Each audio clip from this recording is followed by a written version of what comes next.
may ilong mo na yan, pinapalaki mo na naman. Pinalitan yung damit mo pero hindi naman sandong, init. Init-init na bebe. Uy. Uy. Pink-pink mo na oh. Pula-pula mo na dahil sa init oh.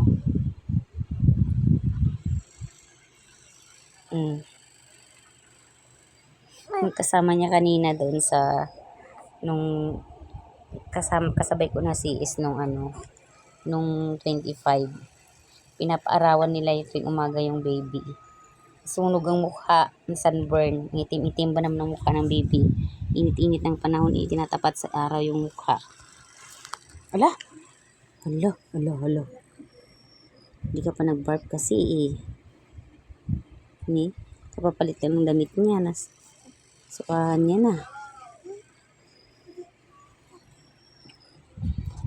Papalit lang kasi niya. Pinalitan ko ang init ng damit niya. Kapal. Makapal kasi ang kanyang overall. Nagpa-follow up check up si mama niya. Kasama namin lang magbabantay. Yung baby.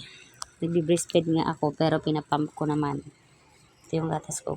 Ito yung mga gatas ko mga kasisi. Kasi ayaw niya sa aking nipple. Umiyak na naman siya. Dito siya nagwidi. Gutom na naman siya. Uy!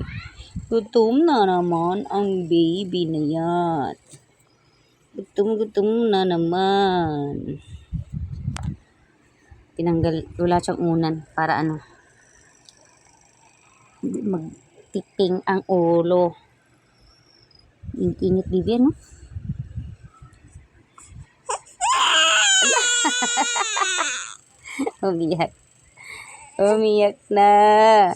Umiyak na ang baby na yan. Teka na. Didi ka na nga Rod. Cute niya umiyak. Ay. Tinanggal ko yung medyas niya kasi mainit. Gutom na naman siya. Try na, didi ka na. Didi ka na nga Rod.